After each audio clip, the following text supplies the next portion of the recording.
Have you ever worked a job where you felt invisible, where people treated you like you didn't matter simply because of the uniform you wore or the color of your skin? That crushing feeling when someone looks right through you, or worse, looks down on you like you're nothing. At 24, she had perfected the art of being efficiently invisible, a skill that kept her employed and helped her avoid the kind of trouble that came with drawing too much attention in spaces where she clearly didn't belong. Her reflection stared back from the polished elevator doors, professional in her crisp white blouse and black slacks, her natural hair pulled back in a neat bun that met the hotel's strict grooming standards. The polyester uniform felt scratchy against her skin, a constant reminder of the distance between her world and the world she served. Dark circles shadowed her brown eyes, evidence of another sleepless night spent calculating bills and worrying about money that never seemed to stretch far enough.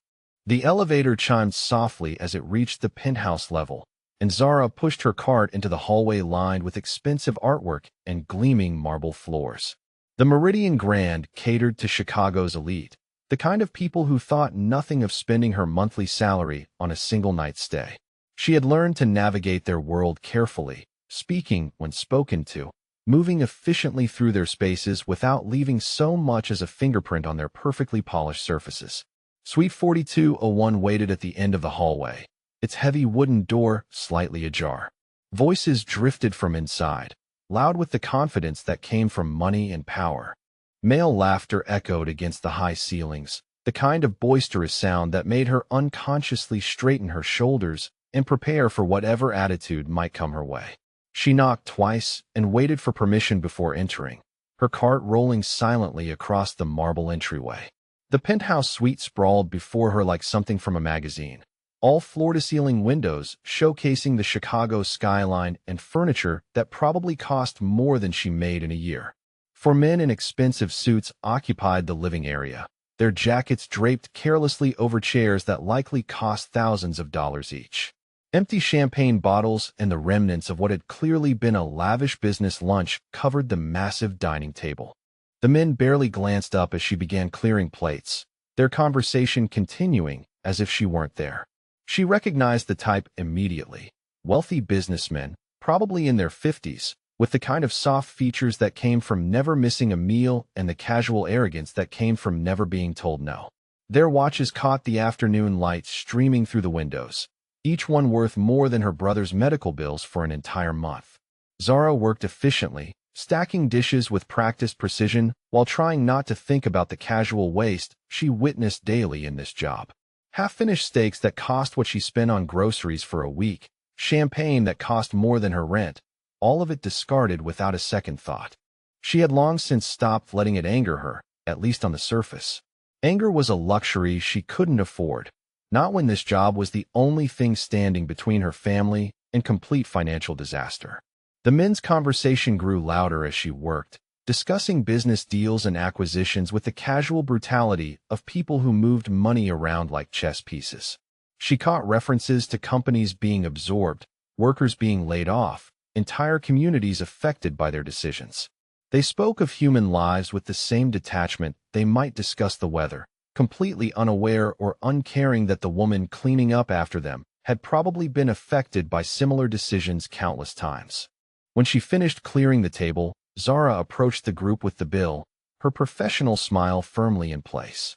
The meal had been substantial: premium steaks, multiple bottles of champagne, appetizers that cost more per bite than most people spent on entire meals. The total came to just over $3,000, not including the automatic 20% service charge for penthouse dining. "Excuse me, gentlemen," she said quietly, extending the leather portfolio containing their bill. "I have your dining charges here for settlement." The man closest to her, a heavy-set executive with silver hair and cold blue eyes, barely looked up from his phone. His name was printed on business cards scattered across the coffee table: Richard Whitmore, senior partner, Whitmore and Associates. He waved her away with the dismissive gesture he might use to shoo a fly. "We're not ready for that yet," he said without lifting his gaze. "Come back later." Zara felt her stomach tighten, but maintained her professional demeanor.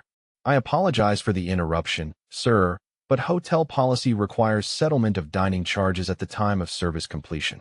I'd be happy to process payment now, so you can continue with your meeting undisturbed. This time, all four men looked up, their expressions shifting from indifference to irritation. The second man, a thin executive with sharp features and an even sharper tone, leaned back in his chair with a sneer. His business card identified him as James Crawford, managing director of Crawford Industries. "Did you not understand what Mr. Whitmore told you?" he said slowly, as if speaking to a child. "We said come back later. That means leave us alone and come back later." Heat flushed through Zara's chest, but she kept her voice level and professional. "I understand your preference, sir, but I'm not authorized to leave without processing payment. If you prefer, I can have the manager come up to handle this for you." The third man, younger but equally arrogant, laughed harshly. His card read Thomas Mitchell, Vice President, Mitchell Holdings. "Oh, now she's threatening us with management. That's rich. Maybe she doesn't understand how this works," added the fourth man, Bradley Stevens, Executive Director, Stevens Financial Group. His voice carried the particular brand of condescension reserved for people he considered beneath his notice. "Let me explain it to you, sweetheart. We're important guests. Your help. We don't pay bills to help."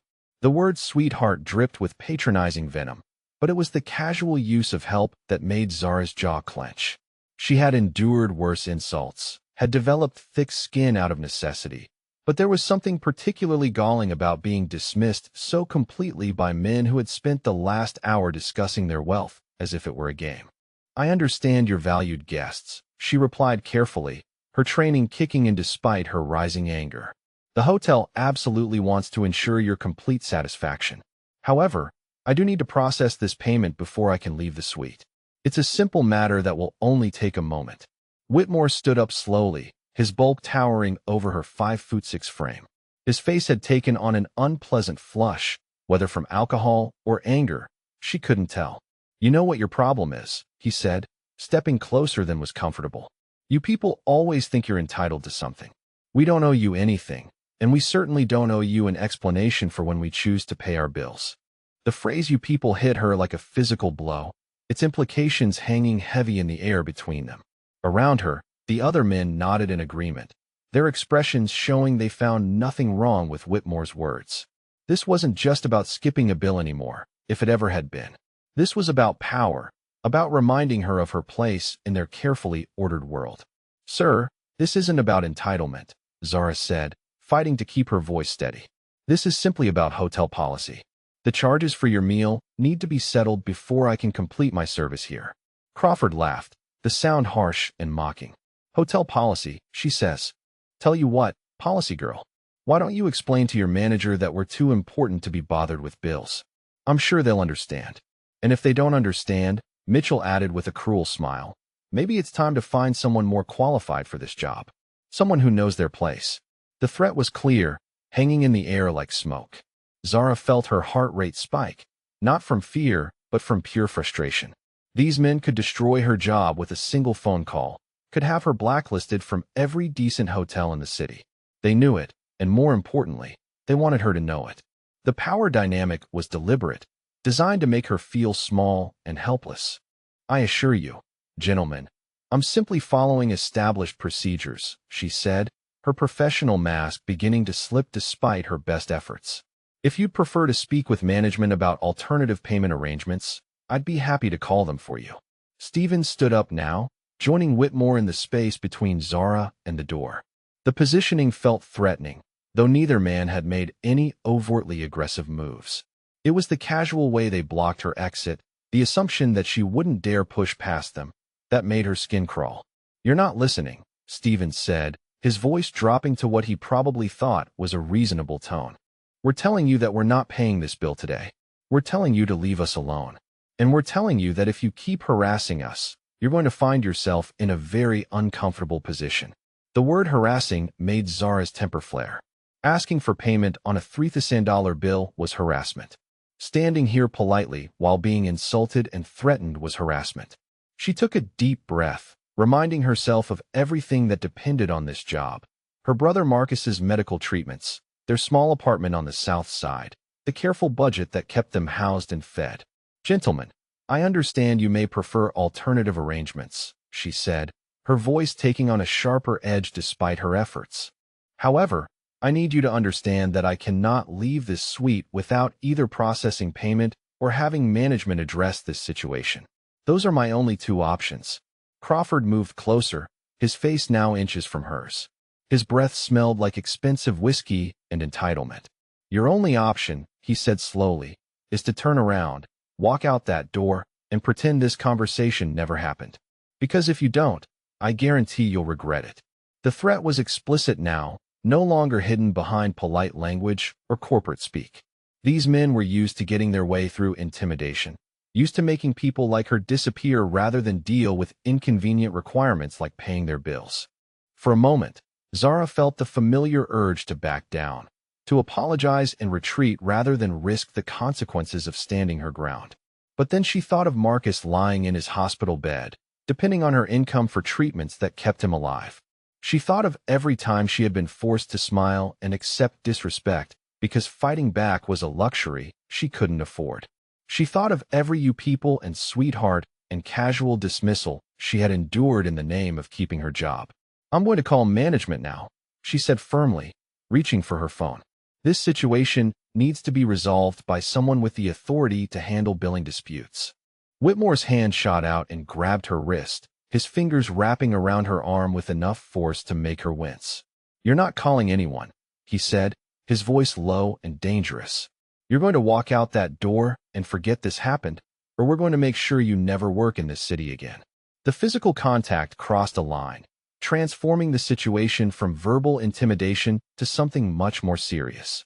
Zara tried to pull her arm free, but Whitmore's grip tightened. Around her, the other men moved closer, their expressions no longer merely arrogant, but genuinely threatening. Let go of me, she said, her voice carrying the authority of someone who had learned to stand up for herself out of necessity. You need to let go of me right now.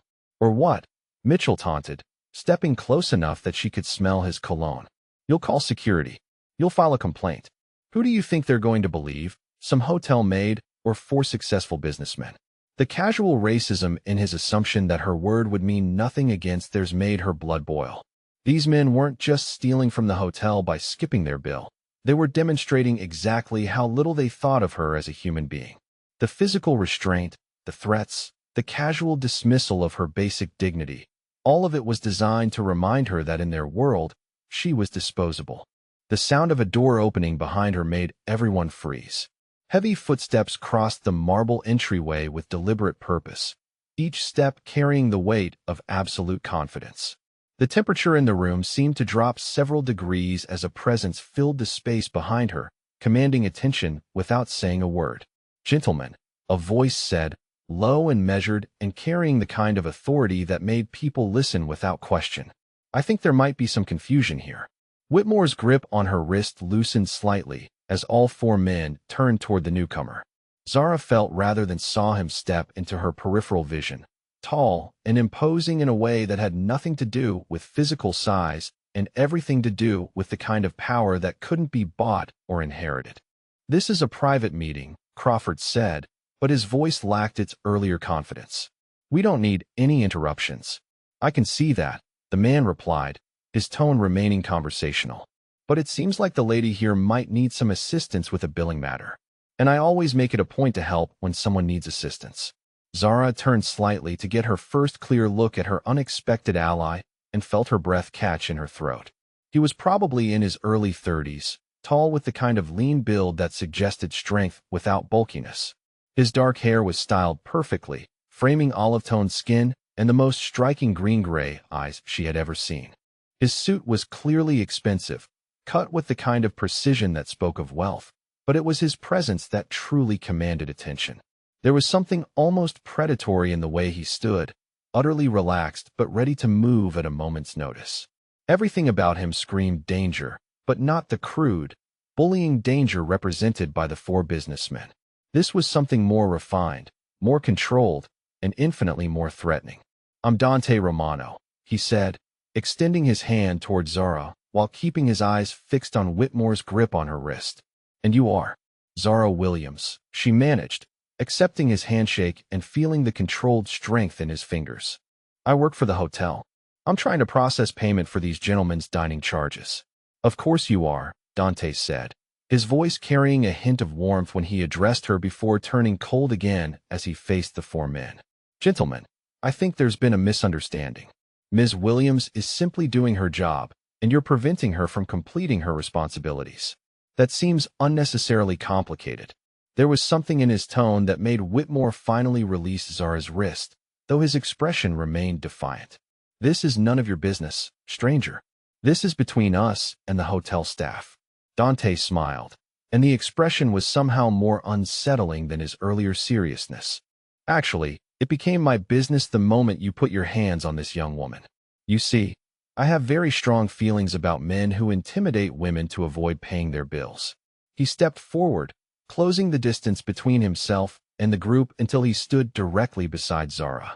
His presence was reassuring and terrifying in equal measure, like standing next to a barely leashed predator who had decided she was under his protection. Now, Dante continued, his voice never rising above a conversational level.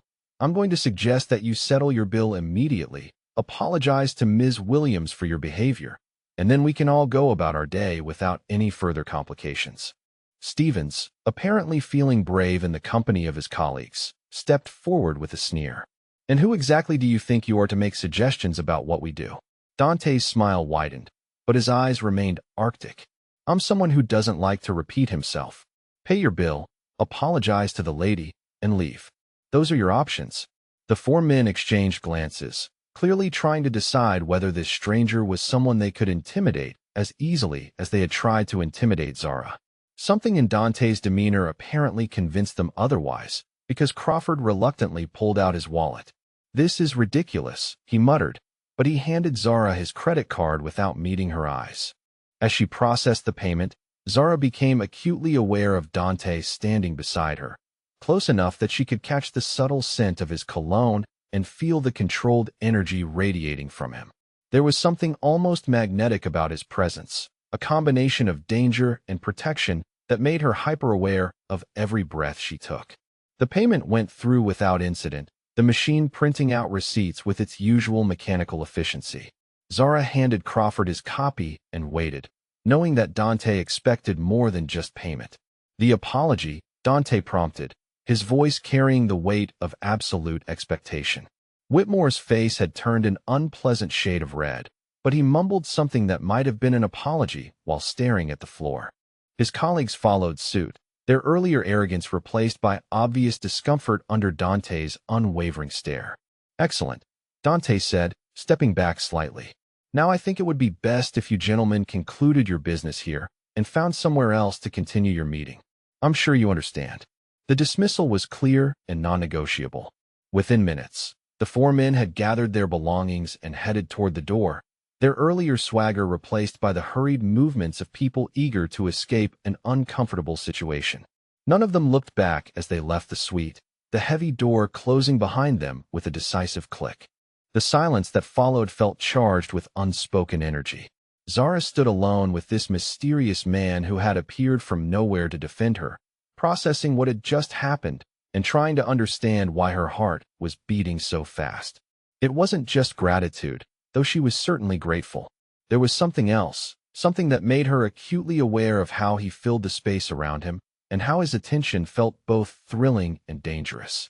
Thank you, she said finally, her voice softer than she intended. You didn't have to do that. Dante turned to face her fully, and she found herself pinned by those remarkable eyes. Up close, she could see the intelligence behind them, the careful assessment that suggested he missed very little. Actually, I did have to do that, he replied, his voice gentler now that they were alone. I don't tolerate men who think they can intimidate women to get what they want. Are you hurt? She looked down at her wrist where Whitmore had grabbed her, surprised to see faint red marks already forming. Until that moment, she hadn't fully processed the physical aspect of what had happened, too focused on the financial implications and the threat to her job. I'm fine, she said automatically, then caught his skeptical expression. It's just a bruise. I've had worse. The admission slipped out before she could stop it, revealing more about her life than she had intended. Dante's expression darkened slightly, and she realized he had heard the implication in her words. You shouldn't have to deal with worse, he he said quietly. No one should have to accept being treated that way for any reason. There was something in his voice, a conviction that suggested he had personal experience with situations where people were forced to accept unacceptable treatment. Zara found herself studying his face, wondering what experiences had shaped the man standing before her. I appreciate what you did, she said, gathering her professional composure around her like armor. But I should probably get back to work. Hotel guests don't like to wait for their service. Dante reached into his jacket and pulled out a business card, extending it toward her with deliberate intent. If anyone gives you trouble again, call me immediately. Day or night, it doesn't matter. She took the card, noting the expensive paper stock and the simple elegance of the design. Romano Enterprises, it read, with his name and a phone number. No address, no detailed job description, just the suggestion of substantial business interests. What kind of business are you in? She asked, curiosity overriding her usual caution. His smile this time carried a hint of mystery that made something flutter in her chest. Various enterprises. Import and export, restaurants, real estate. I like to keep my interests diversified. The answer was deliberately vague, but something in his tone suggested there were layers to his business dealings that weren't included on his business card. Zara found herself intrigued despite the warning bells going off in her head. Men like Dante Romano didn't appear from nowhere to rescue hotel maids without having their own complicated reasons. I should go, she said, slipping the card into her pocket. Thank you again for your help. She turned to leave, but his voice stopped her at the door. Ms. Williams, he said, and she turned back to find him watching her with an intensity that made her stomach flip. Be careful. Men like those four don't forget when they've been embarrassed. If they cause any more problems, call me immediately. The warning sent a chill through her, but it was mixed with something warmer, something that had to do with the way he said her name and the obvious concern in his voice. She nodded and left the suite, her cart rolling silently across the marble floor as she tried to process everything that had just happened. In the elevator heading back down to the service floors, Zara pulled out Dante Romano's business card and studied it again. She should throw it away, she told herself. Men like him, with that kind of presence and that kind of power, were dangerous in ways that had nothing to do with protection and everything to do with the way they could turn your entire world upside down without even trying. But as the elevator descended toward her ordinary life of bills and worries and struggling to stay afloat, she found herself thinking about the way he had stepped between her and danger without hesitation, the way his presence had filled the room and made four grown men back down like chastened children. And she found herself thinking about those green-gray eyes and wondering what it would be like to have someone that powerful decide you were worth protecting. The thought scared her almost as much as it thrilled her, which she supposed should have been warning enough to throw the card away and pretend the whole encounter had never happened. But as she returned to her duties in the hotel's lower floors, the card remained safely in her pocket, a tangible reminder that sometimes help came from the most unexpected places, even if that help came with its own set of complications that she wasn't sure she was prepared to handle. The call came at 7:30 the next morning, jolting Zara from the first decent sleep she'd managed in weeks. Her supervisor's voice was crisp and impersonal, delivering the news with the efficiency of someone who had done this many times before. Ms. Williams, this is Patricia from Human Resources. I need you to come in this morning to collect your final paycheck and turn in your uniform. Your employment with the Meridian Grand has been terminated effective immediately. The words hit her like ice water, shocking her fully awake. Zara sat up in her narrow bed, the phone pressed against her ear as she tried to process what she was hearing. I don't understand, she said, her voice still rough with sleep. Terminated for what reason? The hotel has received several complaints about your conduct yesterday, Patricia replied, her tone suggesting this conversation was already over. Guests reported that you were aggressive and confrontational during a routine billing interaction. The hotel cannot tolerate that level of unprofessional behavior. Zara felt her chest tighten with disbelief and growing anger. Those men had grabbed her, threatened her, refused to pay their bill, and somehow she was the one being punished for it. The injustice of it made her hands shake as she gripped the phone. That's not what happened, she said, fighting to keep her voice level. Those guests were attempting to leave without paying a $3,000 bill. They became physically aggressive when I asked them to settle their charges. I was following hotel policy exactly. I'm sorry, Ms. Williams, but the hotel's decision is final. Please come in before 10 to complete your termination paperwork. The line went dead, leaving Zara staring at her phone in the dim morning light filtering through her apartment's thin curtains.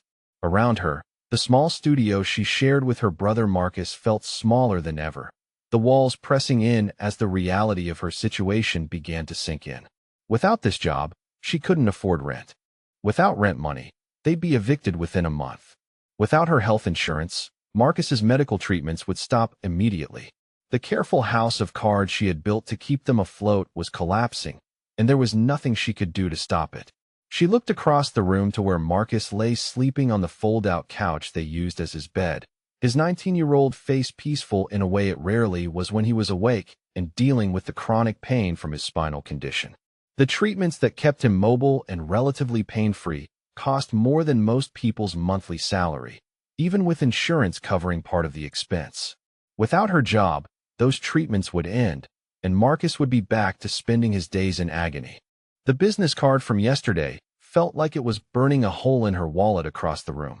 Dante Romano had told her to call if she had any more trouble, but she had assumed he meant immediate physical trouble, not the kind of systematic destruction that powerful men could orchestrate with a few phone calls. Now she wondered if he had anticipated exactly this kind of retaliation. For 2 hours, she made phone calls to every hotel, restaurant, and service business she could think of, her resume in hand as she tried to find something, anything, that could replace her lost income quickly enough to matter. But word traveled fast in Chicago's hospitality industry, and the Meridian Grand's influence reached further than she had realized. Every conversation ended the same way. They would keep her resume on file, but they had no immediate openings.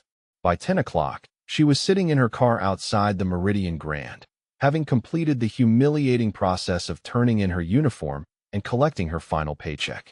The amount was smaller than expected, with deductions for early termination and uniform replacement costs that she was certain were punitive rather than legitimate. But challenging them would require lawyers and time she didn't have. She pulled out Dante Romano's business card and stared at it, her pride warring with desperation. Calling him would mean admitting that those 4 men had won, that they had successfully destroyed her life as promised. It would mean accepting help from a man she barely knew, a man whose own dangerous edges were obvious even if the specifics remained hidden. But as she looked up at the hotel where she had worked for 2 years, where she had swallowed countless insults and endured countless humiliations to keep her family afloat, she realized that pride was a luxury she couldn't afford. Marcus needed his treatments more than she needed her independence. The phone rang twice before Dante answered, his voice immediately alert despite the early hour. "Ms. Williams," he said, and she could hear the concern in his tone. "What's happened?" The fact that he had programmed her name into his phone already should have surprised her, but somehow it didn't. Men like Dante Romano didn't leave details to chance. "They got me fired," she said without preamble, too exhausted for politeness. "Those men from yesterday. They called the hotel and complained about my conduct, and now I'm unemployed." The silence on the other end of the line stretched long enough that she began to worry he had hung up.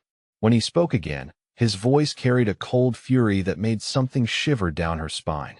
"Where are you right now?" he asked. "Sitting in the hotel parking lot, collecting the pieces of my life." "Stay there. I'm coming to get you." "Mr. Romano, you don't need to," she started, but he cut her off. "Dante, and yes, I do need to. Those men made this my business when they decided to retaliate against you for my intervention. I take responsibility for the consequences of my actions." The line went dead, leaving Zara to wonder what exactly she had gotten herself into by making that phone call. 20 minutes later, a sleek black car pulled into the parking lot, moving with the kind of quiet efficiency that suggested serious money under the hood. Dante emerged from the driver's seat, and even from a distance, she could see the controlled anger in his movements.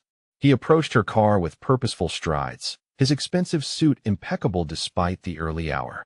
When he reached her window, she rolled it down and found herself looking up into those remarkable green-gray eyes, now stormy with barely contained emotion. "Get out," he said, his voice gentle despite the command. "Leave your car here."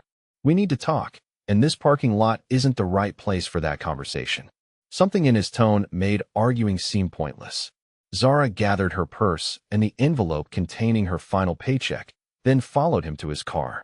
The interior was as impressive as the exterior, all leather seats and technology that probably cost more than she had made in 6 months of employment. As they pulled out of the parking lot, Dante glanced at her sideways.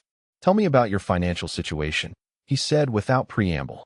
"How much time do you have before things become critical?" The direct question caught her off guard, too personal and too accurate for comfort.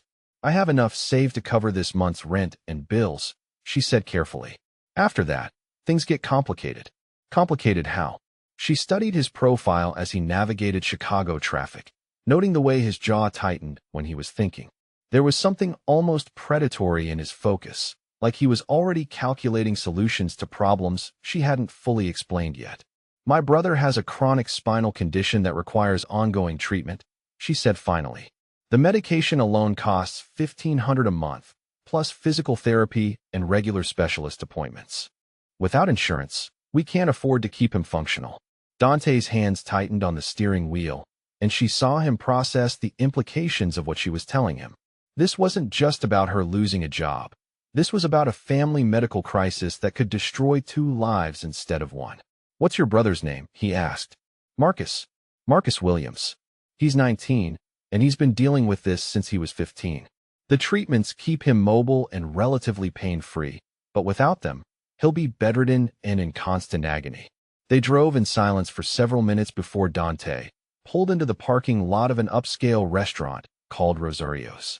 The building was elegant without being ostentatious, with warm brick facade and windows that suggested the kind of intimate dining experience that charged accordingly. "This is one of my restaurants," Dante said as he parked. "I need a manager for the evening shift, someone who can handle the front-of-house operations and deal with demanding clientele. The position pays $70,000 a year plus health insurance and performance bonuses." Zara stared at him, certain she had misheard. $70,000 was more than double what she had been making at the hotel, the kind of salary that would not only solve her immediate crisis, but actually allow her to build some financial security. "Mr. Romano, that's incredibly generous, but I don't have restaurant management experience," she said, her practical side warring with desperate hope. "I've been in hotel housekeeping for 2 years, and before that I worked retail. I'm not qualified for that kind of responsibility." Dante turned to face her fully, his expression serious.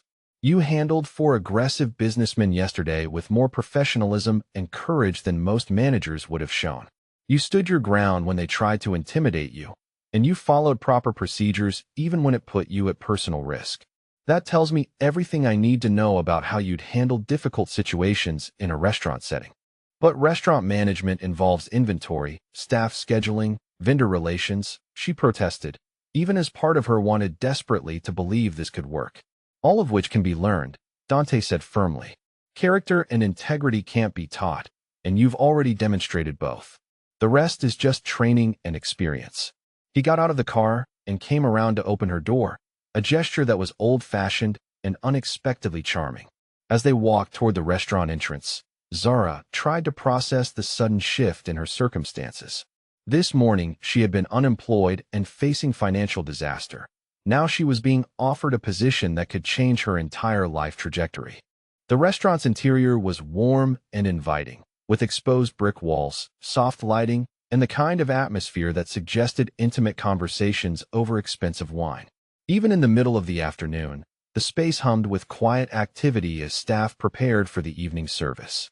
Dante led her through the dining room toward a corner office, nodding to employees who greeted him with obvious respect and what looked like genuine affection.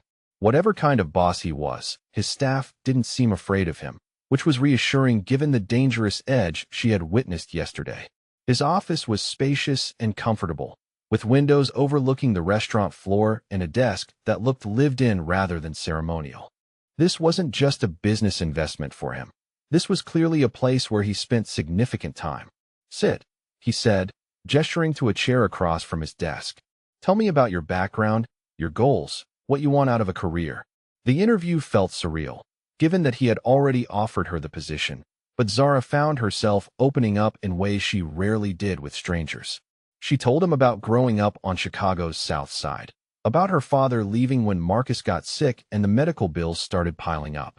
She explained how she had dropped out of community college to work full-time, how every decision she made was calculated around Marcus's needs. "You put your own education on hold to support your brother," Dante observed when she finished. "That's not a small sacrifice." "It wasn't really a choice," she replied. "Marcus needed me, and family comes first. Everything else can wait." Something in his expression shifted, becoming warmer and more personal. "Family loyalty is rare these days," he said quietly. "Most people look out for themselves first and worry about everyone else later." "What about you?" she asked, surprised by her own boldness. "Do you have family you'd sacrifice for?" Dante was quiet for a long moment, and she sensed she had touched on something significant. "My mother and younger sister," he said finally. "Everything I've built, every decision I make, it's all about making sure they're protected and provided for. A man who won't fight for his family isn't much of a man." There was conviction in his voice that spoke of personal experience, of choices made and prices paid that he didn't regret. Zara found herself studying his face, noting the way his expression softened when he talked about his family, and wondering what had shaped his protective instincts. "Why are you helping me?" she asked suddenly. "Yesterday, today, offering me this job. You don't know me, and you certainly don't owe me anything." Dante leaned back in his chair, those remarkable eyes studying her with an intensity that made her stomach flutter. "Because those men targeted you for doing your job professionally and standing your ground when they tried to intimidate you. Because they used their power to destroy your livelihood as punishment for not letting them walk all over you. And because I believe in protecting people who stand up for themselves against bullies." The answer was honest but incomplete, and they both knew it. There was something else happening here, some connection that had formed in that penthouse suite yesterday and was growing stronger with every moment they spent in each other's company. "The job offer comes with conditions," Dante continued, his tone becoming more businesslike. "You work for me, which means you follow my instructions regarding your safety. If anyone threatens you or makes you uncomfortable, you tell me immediately. If any former guests of that hotel show up here causing problems, security handles it, and you stay out of the way."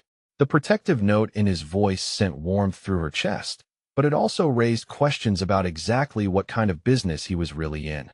Men in legitimate restaurant management didn't typically worry about security threats and employee safety to this degree. "Mr. Romano," she started, but he held up a hand. "Dante," he corrected. "If you're going to work for me, we drop the formalities." "Dante," she said, testing the name and finding she liked the way it felt. "I appreciate this opportunity more than I can express. But I need you to be honest with me about what I'm getting into. You're not just a restaurant owner, are you?" His smile was enigmatic and slightly dangerous. "I own several restaurants, among other business interests. Everything you'll be involved with here is completely legitimate.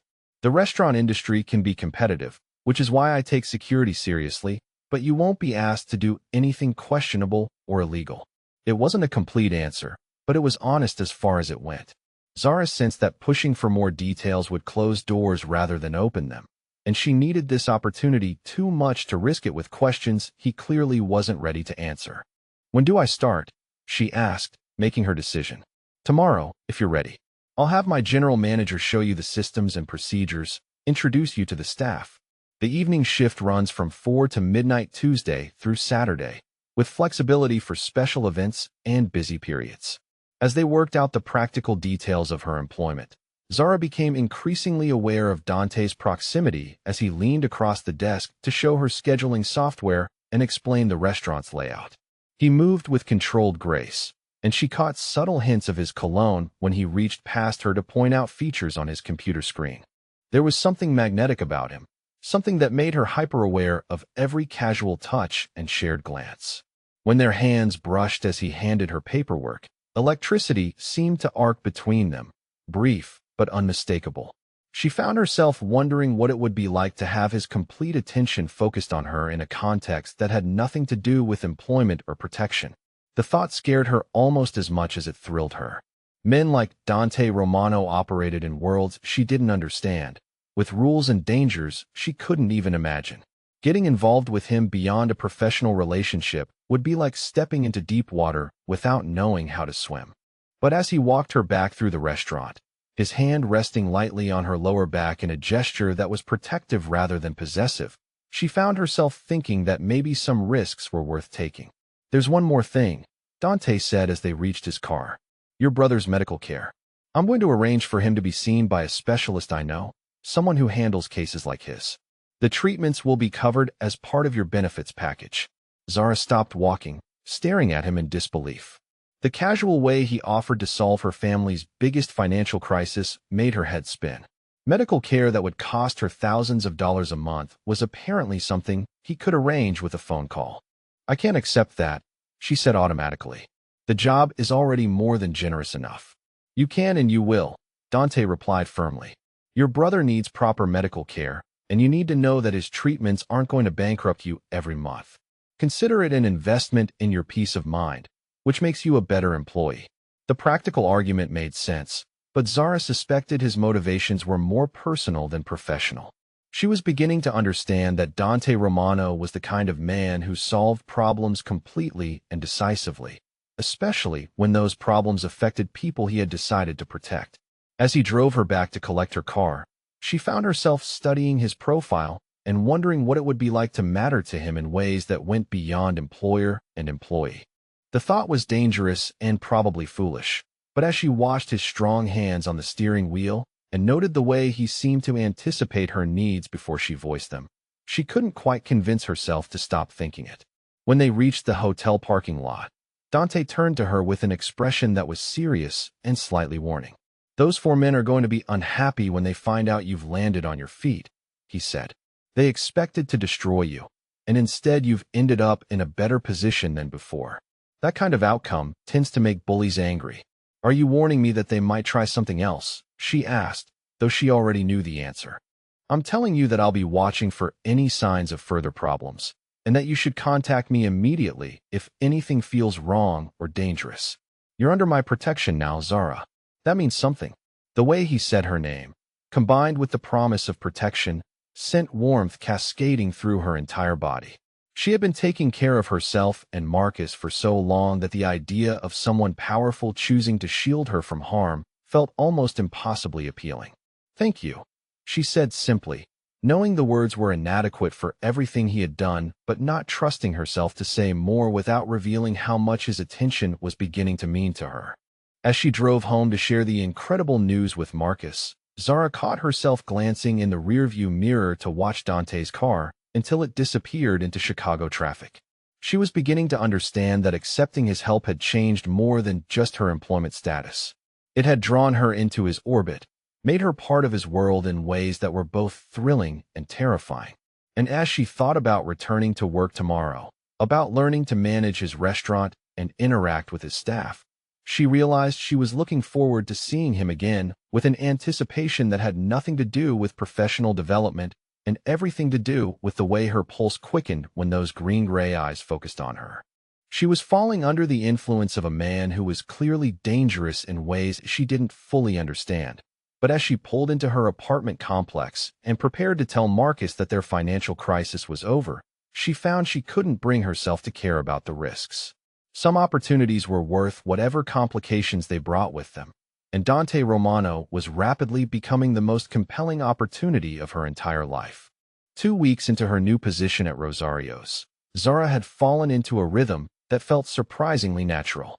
The restaurant operated like a well-orchestrated symphony, with each staff member knowing their role and executing it flawlessly. What surprised her most was how quickly she had adapted to the faster pace and higher expectations, as if she had been waiting her entire career for work that actually challenged her abilities. Her days typically started at 3 in the afternoon, giving her time to handle Marcus's medical appointments and ensure he was comfortable before heading to work.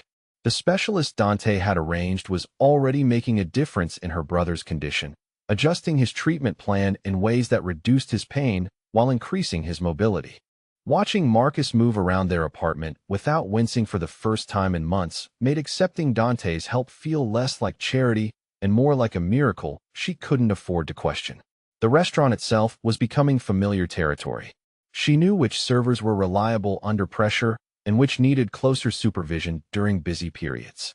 She had learned to read the kitchen's rhythm, timing her front-of-house operations to support rather than interfere with meal preparation. Most importantly, she had earned the respect of a staff that initially questioned whether the boss's new hire could handle the demands of an upscale establishment. What she hadn't expected was how often Dante himself appeared during her shifts. He wasn't micromanaging, exactly, but he had a habit of stopping by during the dinner rush to observe operations and occasionally step in when situations required his particular brand of authority. Watching him handle difficult customers was like watching a master class in controlled intimidation. The way he could de-escalate tense situations with nothing more than his presence and a few carefully chosen words. The evening that changed everything started like any other. The restaurant was busy but manageable, the kind of steady flow that kept everyone alert without overwhelming the system. Zara was reviewing reservation lists when one of the servers, Maria, approached her with obvious concern. "There are 4 men at table 12 who are asking a lot of questions about you," Maria said quietly. "They want to know your schedule, when you work, personal information. When I told them I couldn't discuss staff details, they got aggressive about it." Ice formed in Zara's stomach as she looked toward table 12 and recognized the faces of the men from the hotel. Whitmore, Crawford, Mitchell, and Stevens sat around a prime table, their expensive suits and arrogant expressions exactly as she remembered. They were nursing drinks and watching her with the predatory focus of hunters who had finally cornered their prey. "How long have they been here?" Zara asked, trying to keep her voice steady while her mind raced through possibilities. "About an hour," Maria replied. "They made a reservation under a fake name, but they've barely touched their food. Mostly they've just been staring at you and making phone calls." The implications were clear and terrifying. These men hadn't stumbled across her by accident. They had tracked her down deliberately, discovered where she worked, and were now making their presence known. The fact that they were being obvious about their surveillance suggested they wanted her to know they had found her, wanted her to feel hunted and helpless. "Where's Mr. Romano?" Zara asked, scanning the restaurant for Dante's distinctive presence. "He left about 30 minutes ago for a meeting," Maria said. "Said he'd be back later this evening." Zara felt exposed and vulnerable without Dante's protective presence nearby, but she forced herself to think clearly. These men were trying to intimidate her in her workplace, possibly hoping to get her fired again or simply to demonstrate that they could reach her anywhere. "But if they ask any more questions about me or make you uncomfortable in any way, let me know immediately." As the evening progressed, Zara became increasingly aware of the men's presence. They ordered minimally but lingered over their drinks, their conversation punctuated by pointed looks in her direction. Other customers began to notice the tension, the way their loud laughter seemed designed to draw attention and create an atmosphere of unease. At 9:30, as Zara was coordinating the evening's final seating, Crawford stood up and approached the host station where she was working. His smile was coldly triumphant, the expression of a man who believed he had successfully trapped his quarry. Well, he said, his voice carrying far enough that nearby tables could hear every word. "If it isn't our favorite hotel employee. Though I suppose you're not a hotel employee anymore, are you?" "Good evening, Mr. Crawford," Zara replied, her professional mask firmly in place. "I hope you're enjoying your dining experience this evening." "Oh, we're enjoying it very much," Crawford said, his eyes glittering with malicious pleasure. "It's fascinating to see how quickly some people land on their feet. Almost like they have help from powerful friends." The comment was loaded with implications, and Zara realized these men had done more than simply track down her new workplace. They had investigated her employment here, possibly even discovered her connection to Dante. The thought that they might try to destroy this job the same way they had destroyed her hotel position made her chest tighten with familiar dread. "Is there something specific I can help you with, Mr. Crawford?" she asked, maintaining her professional tone despite the way her heart was racing. "Actually, there is," Crawford replied, stepping closer to the host station in a way that felt deliberately threatening. "We've been discussing your career transition with our business associates. It's amazing how small Chicago's hospitality industry really is, how interconnected everything becomes." The threat was clear without being explicit. These men had connections throughout the city's business community, and they were prepared to use those connections to make her unemployable again. But this time, they were also threatening the restaurant itself, suggesting they could damage Dante's business as collateral damage in their campaign against her. Before Zara could respond, She felt rather than saw Dante's presence behind her. The temperature in the restaurant seemed to drop several degrees as he stepped into the space between her and Crawford, his movements carrying the controlled grace of a predator who had identified a threat. "Gentlemen," Dante said, his voice conversational, but carrying an undertone that made Crawford take an involuntary step backward. "I wasn't aware you were dining with us this evening. I hope everything has been satisfactory." The four men exchanged glances, clearly recognizing Dante from their previous encounter, but uncertain how to handle his unexpected appearance. Whitmore stood and joined Crawford, putting on a show of confidence that didn't quite mask his obvious discomfort. "Everything's been fine," Whitmore said. "We were just having a friendly conversation with your employee here about her career prospects." "How thoughtful of you to take such an interest in Ms. Williams's professional development," Dante replied, his smile sharp enough to cut glass. "Though I have to say, your concern seems unusually personal for casual diners." Crawford's face flushed red, but he pressed forward with the kind of stubborn arrogance that had gotten him into trouble at the hotel. "We're simply pointing out that Chicago is a small town for people in certain industries. Reputations matter. Professional relationships matter." "You're absolutely right," Dante agreed, his tone becoming dangerously pleasant. "Reputations do matter. Which is why I'm curious about what kind of reputation four grown men earn when they harass a woman at her workplace after already getting her fired from her previous job." The accusation hung in the air like smoke, and Zara saw other customers beginning to pay attention to the conversation. The men at table 12 realized they had miscalculated badly. What they had intended as private intimidation was becoming a public confrontation they couldn't win. "I think there's been a misunderstanding," Mitchell said quickly, apparently deciding retreat was the better option. "We were just saying hello to an acquaintance." "Of course you were," Dante said, his voice dropping to a register that made Zara's skin prickle with awareness of his barely contained danger. "And now you've said hello. So I think it would be best if you settled your bill and found somewhere else to continue your evening." The dismissal was absolute, delivered with the kind of authority that brooked no argument. Within minutes, the four men had paid their check and left the restaurant, their earlier confidence replaced by the hurried movements of people who had pushed too far and realized their mistake too late. As the restaurant returned to its normal rhythm, Dante guided Zara toward his office, his hand warm and reassuring against her lower back. She could feel the controlled tension in his body, the way he moved like a man preparing for violence even though the immediate threat had passed. In the privacy of his office, Dante closed the door and turned to face her, his expression darker than she had ever seen it. "How long were they here before I arrived?" he asked. "About 2 hours," Zara replied, sinking into the chair across from his desk as adrenaline fatigue began to set in. "They were asking the staff questions about me, making it clear they knew where I worked and when I'd be here." Dante's jaw tightened, and she saw his hands clench into fists before he made a visible effort to control his anger.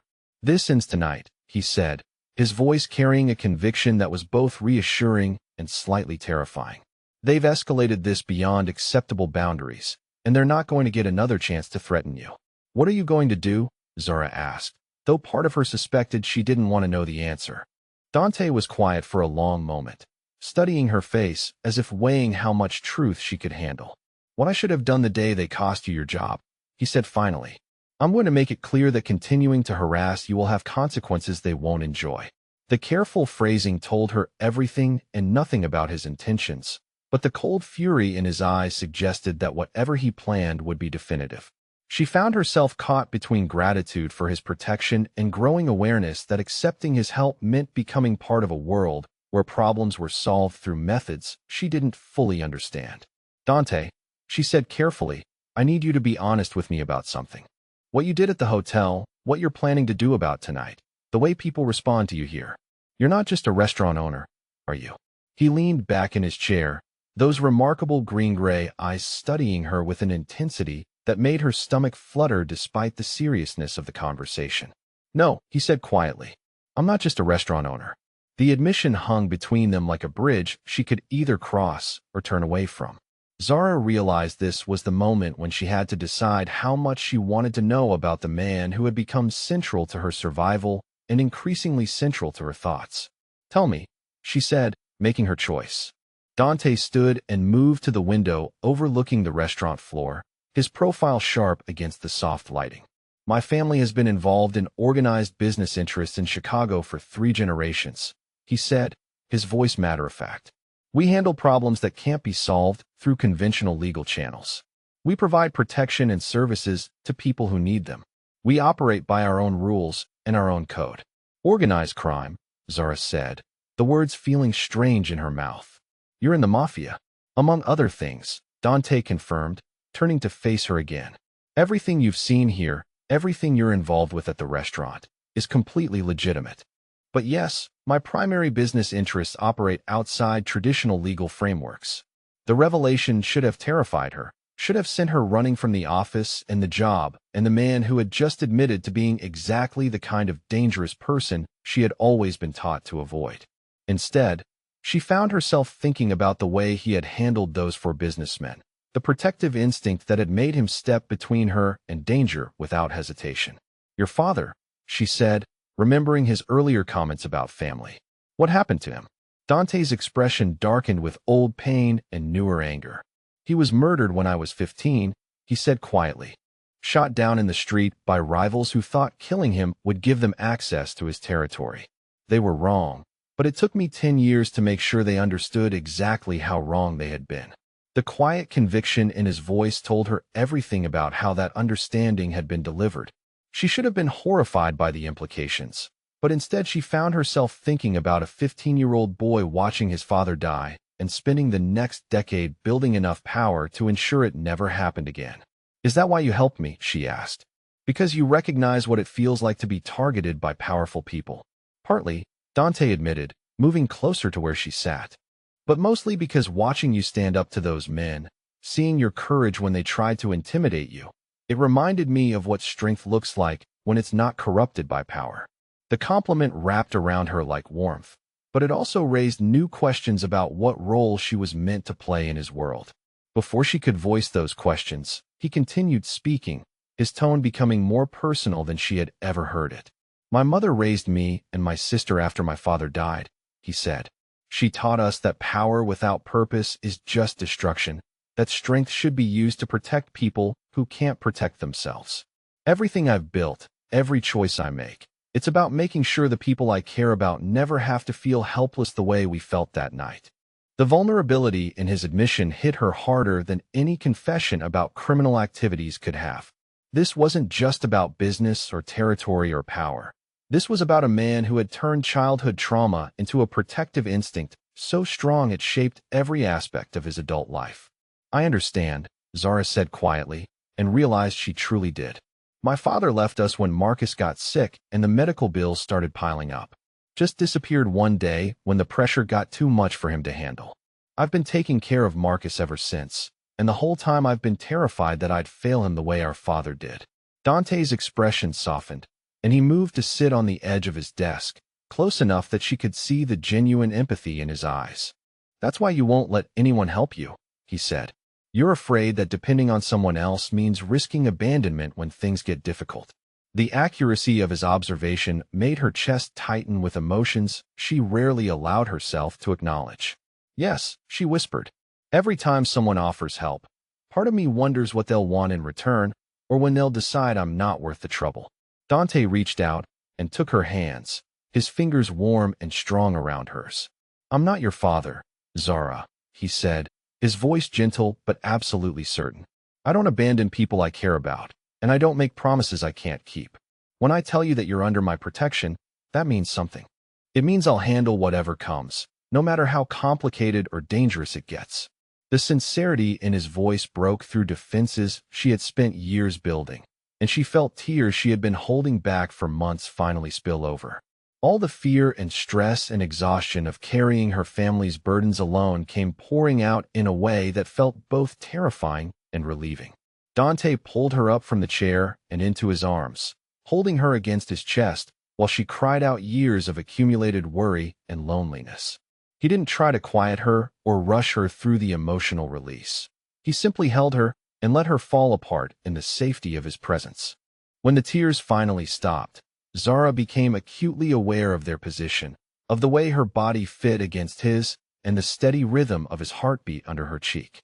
She looked up to find him watching her with an intensity that made her breath catch, his green-gray eyes dark with something that had nothing to do with protection and everything to do with want. "Zara," he said, her name a question and a warning and a promise all at once. She answered by rising on her toes and pressing her lips to his, pouring all her gratitude and growing feelings into the kiss. He responded immediately, his arms tightening around her as his mouth moved against hers with controlled passion that made her knees weak. The kiss deepened, became desperate and consuming, months of building attraction finally finding expression in the privacy of his office. When they finally broke apart, both were breathing hard, and Zara could see her own desire reflected in his eyes. "This changes everything," Dante said quietly, his forehead resting against hers. "I know," Zara whispered back. "I'm choosing it anyway." The decision was conscious and deliberate, made with full knowledge of who he was and what accepting him meant. She was choosing to trust a man who operated outside the law, choosing to depend on someone whose protection came with dangers she couldn't fully comprehend. But she was also choosing to stop being alone, stop carrying everything by herself, stop denying the connection that had been building between them since that first day at the hotel. "Are you sure?" Dante asked, giving her one last chance to retreat to safer ground. Instead of answering with words, Zara kissed him again, deeper and more demanding than before. His control finally snapped, and he lifted her onto his desk, his hands tangling in her hair as he claimed her mouth with a passion that left no doubt about his feelings. When they made love that night in his apartment above the restaurant, it was with the desperate intensity of two people who had found something worth risking everything for.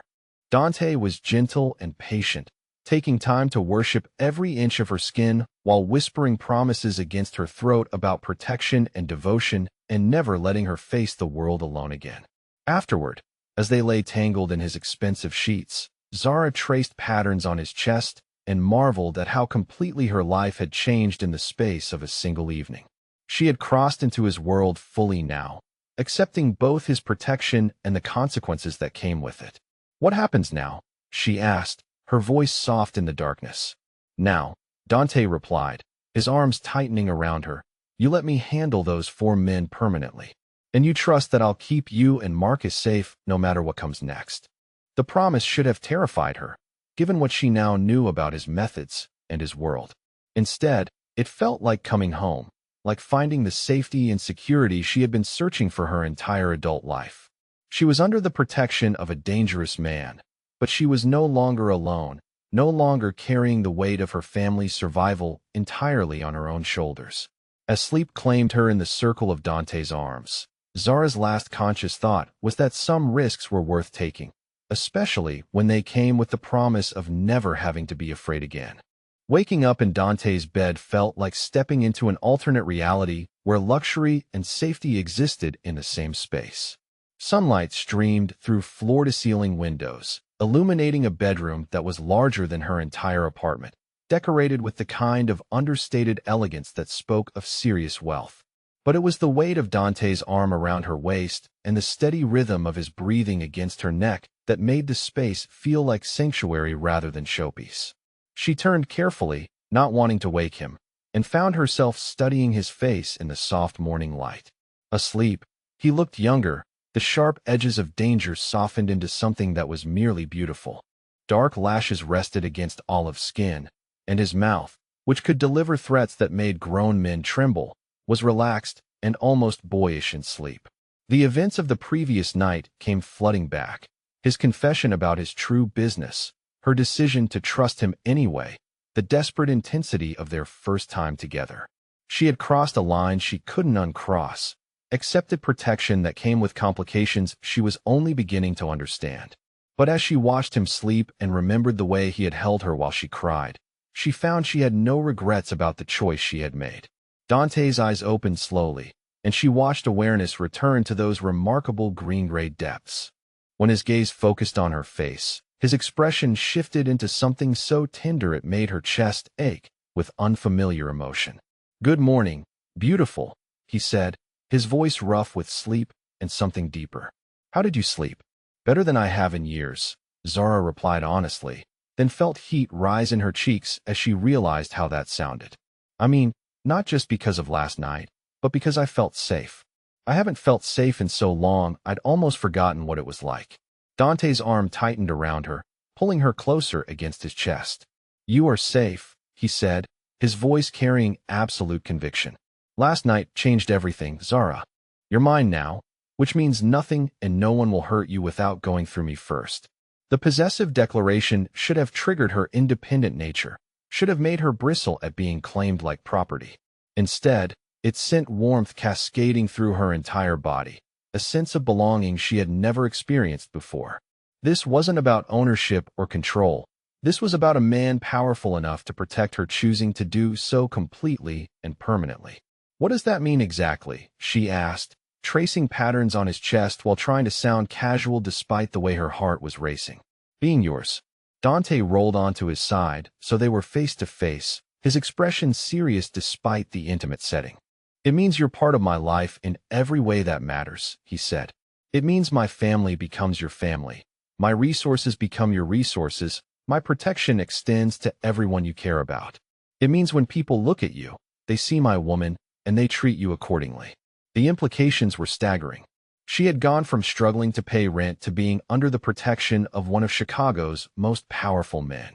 Marcus would never have to worry about medical care again. She would never have to choose between paying bills and eating properly. More importantly, she would never have to face threats like those for businessmen alone. And what do I owe you in return? She asked, needing to understand the full scope of what she was accepting. Dante's expression softened, and he reached up to cup her cheek with gentle fingers. Your trust, he said simply. Your honesty. Your presence in my life. I don't want you to change who you are, Zara. I want you to be yourself, just protected and cherished the way you deserve to be.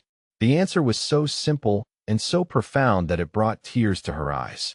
After years of calculating every relationship in terms of what she could afford to give and what she might receive in return, the idea of being valued simply for existing felt almost impossible to believe.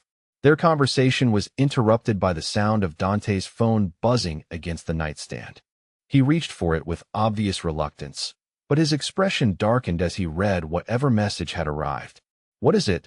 Zara asked, recognizing the shift in his demeanor. Marco needs to see me this morning, Dante replied, his voice taking on the businesslike tone she was beginning to recognize as his professional mode. There's been some movement from people who might become problems, and we need to discuss security adjustments. Is this about those men from last night? Partly, Dante said, getting out of bed and moving toward his closet with the efficient grace of someone accustomed to dealing with crises. But there are other factors in play. When people in my position take public steps to protect someone, it can create ripple effects that need to be managed.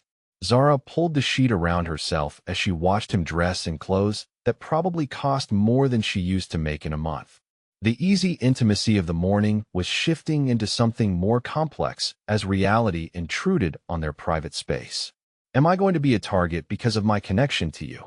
She asked, voicing the fear that had been growing since his confession about his real business. Dante paused in the middle of buttoning his shirt, turning to face her with an expression that was both reassuring and slightly dangerous. Anyone who targets you targets me, he said firmly, and I have a reputation for responding to threats with extreme prejudice. Most people are smart enough to avoid that kind of attention. The casual way he discussed violence as a business tool should have terrified her, but instead she found herself thinking about those four businessmen and hoping they were smart enough to heed whatever warning he had planned to deliver. Get dressed, Dante said, his tone gentling as he moved back toward the bed. I want you to meet some people today, starting with my mother and sister. If we're doing this, we're doing it completely, and that means integrating you into all aspects of my life. The prospect of meeting his family sent nervous excitement through her stomach. She had never been introduced to a boyfriend's family before, partly because she had never dated anyone long enough for it to matter, but mostly because bringing someone home meant explaining about Marcus and their financial situation and all the complications that came with her life. Will they accept me? She asked, suddenly acutely aware of the difference between her background and the world Dante moved in. They'll love you, Dante said with absolute confidence. My mother has very strong opinions about the kind of woman worthy of her son's attention. and you meet every one of her requirements. Intelligence, strength, loyalty, the ability to stand up for yourself when necessary. Several hours later, as Dante's car pulled into the driveway of an elegant house in one of Chicago's most exclusive neighborhoods, Zara felt her nerves return with renewed intensity. The Romano family home was imposing without being ostentatious, the kind of property that whispered rather than shouted about wealth and status. Dante seemed to sense her anxiety as they approached the front door. "My mother is going to interrogate you," he said with fond amusement. "She'll ask about your family, your goals, your opinion on everything from politics to pasta sauce. She's trying to determine if you're strong enough to handle being part of this family." The front door opened before they could ring the bell, revealing a small, elegant woman in her late 50s with dark hair streaked with silver and eyes that were unmistakably Dante's. She was beautifully dressed in the effortless way that spoke of both money and innate style, but her expression was warm and welcoming as she embraced her son. "Dante, Caro," she said, switching seamlessly to English as she turned her attention to Zara. "And this must be the young woman who has been occupying so much of your thoughts lately." "Mama, this is Zara Williams," Dante said, his hand settling possessively at the small of Zara's back. "Zara, my mother, Isabella Romano." Isabella stepped forward and took Zara's hands in both of hers, studying her face with the kind of intense scrutiny that probably made weaker people wilt under pressure. "It's a pleasure to finally meet you, dear," she said warmly. "Dante has told me so much about you. Come, let's have coffee, and you can tell me about yourself." The next hour passed in a blur of questions delivered with such genuine interest that Zara found herself opening up despite her initial nervousness. Isabella was indeed interrogating her, but with the skill of someone who made the process feel like an intimate conversation between friends. She asked about Marcus's condition and nodded approvingly when Zara explained how she had sacrificed her education to care for him. She inquired about Zara's career goals and seemed impressed by her quick adaptation to restaurant management. Most importantly, she observed the way Dante watched Zara throughout the conversation, his expression showing a protectiveness and devotion that clearly satisfied whatever maternal concerns she might have had. "My son has never brought a woman home to meet his family," Isabella said as they prepared to leave. "The fact that you're here tells me everything I need to know about how he feels about you. But I want you to know that you're welcome in this family, not just because he cares for you, but because I can see the strength in you that drew his attention in the first place." The acceptance meant more than Zara had expected, creating a sense of belonging that went beyond her relationship with Dante to encompass an entire network of protection and support. That evening, Dante took her to a charity gala at one of Chicago's most prestigious hotels. The event was a showcase of the city's elite, powerful people gathering to see and be seen while nominally supporting children's medical research. Zara wore a dress Dante had insisted on buying for her, midnight blue silk that fit like it had been made specifically for her body. Walking into the ballroom on Dante's arm, she became acutely aware of the attention they were drawing. Conversations paused as they passed, people noting the identity of Dante's companion and filing the information away for future use. She could practically feel speculation and calculation happening around them as Chicago's power brokers assessed this new development in Dante Romano's personal life. "You're making a statement by bringing me here," Zara observed as they moved through the crowd toward their table.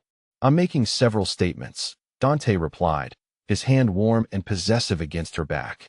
"That you're under my protection, that you're part of my life, and that anyone who has a problem with either of those facts can address their concerns directly to me." The evening proceeded smoothly until they encountered a group of socialites at the bar, women whose expensive clothes and surgical perfection couldn't quite mask their mean-spirited nature. Their leader, a blonde woman whose pinched expression suggested she disapproved of most things on principle, looked Zara up and down with obvious disdain. "Dante, darling," the woman said, ignoring Zara completely. "I don't believe I've met your companion this evening." "Patricia," Dante replied, his tone politely neutral. "This is Zara Williams, my girlfriend." "Zara, Patricia Whitfield." "How interesting," Patricia said, her smile sharp enough to cut glass. "And what is it that you do, dear? Are you in the entertainment industry?" The implication was clear and insulting, suggesting that Dante's interest in her was purely physical and temporary. Zara felt anger flash through her, but also a kind of calm confidence she hadn't possessed before becoming part of Dante's world. "I manage one of Dante's restaurants," she replied pleasantly. "Rosario's on the north side. Perhaps you've heard of it. We've been featured in Chicago Magazine several times for our innovative approach to Italian cuisine." Patricia's expression soured further as she realized her subtle insult hadn't landed as intended. "Oh, how nice," she said with forced sweetness. "Restaurant work must be so educational." "It is," Zara agreed, her smile becoming genuine as she warmed to the topic. "I've learned so much about business operations, customer relations, staff management. It's fascinating how many skills transfer between industries.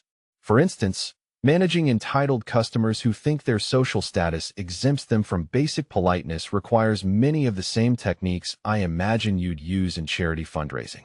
The comparison hit its target perfectly, suggesting that Patricia's charity work was essentially dealing with difficult personalities for money. Dante's hand tightened appreciatively against her back, and she could see him fighting not to smile as Patricia's face flushed with indignation. "How clever," Patricia said through gritted teeth, clearly realizing she had been outmaneuvered by someone she had assumed would be easy prey. The conversation ended shortly after, with Patricia and her companions retreating to find easier targets for their social cruelty. As they walked away, Dante pulled Zara closer, his approval evident in his expression.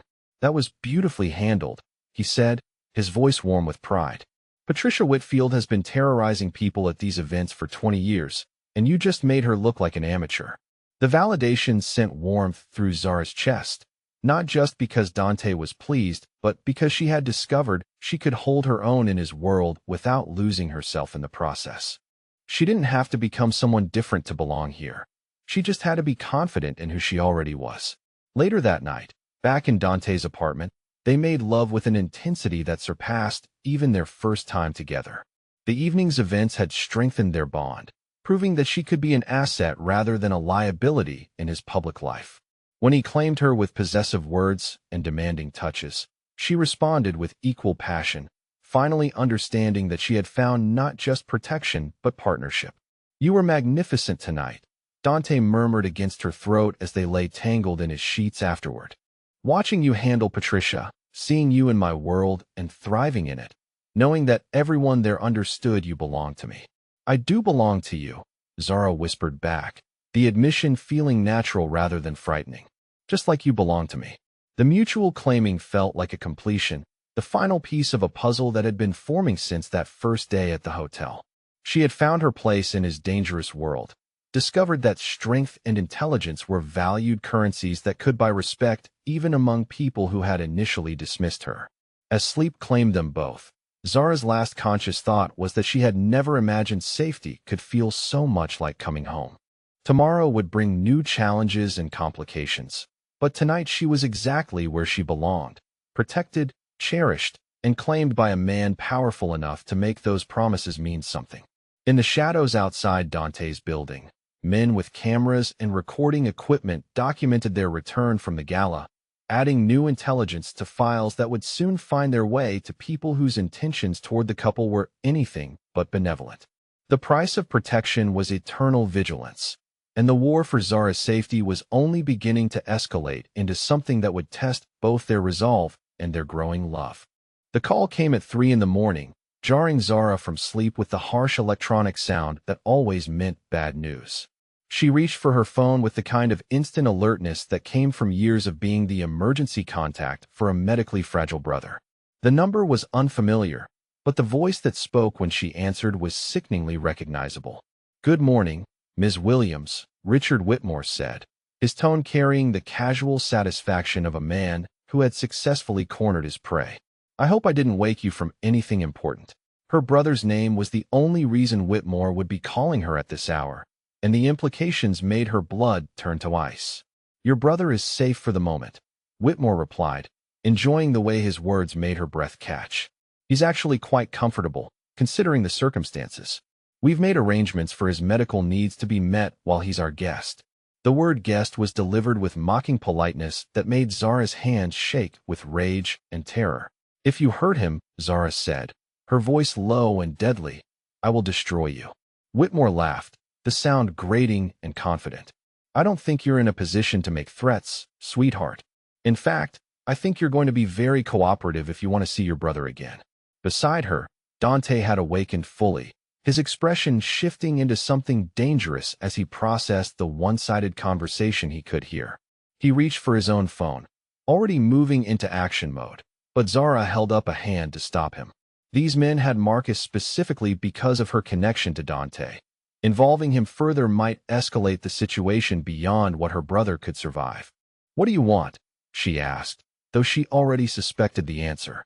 "We want you to come alone to a location we'll provide," Whitmore said, his voice taking on the businesslike tone of someone conducting a straightforward transaction. "You'll come without your boyfriend, without backup, without any of the protection you think you've bought yourself.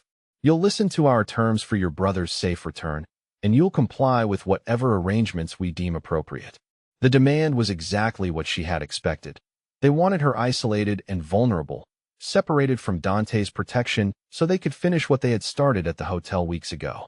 They had taken Marcus not because they wanted to hurt him, but because they knew she would do anything to protect him, even walk into an obvious trap. "Where and when?"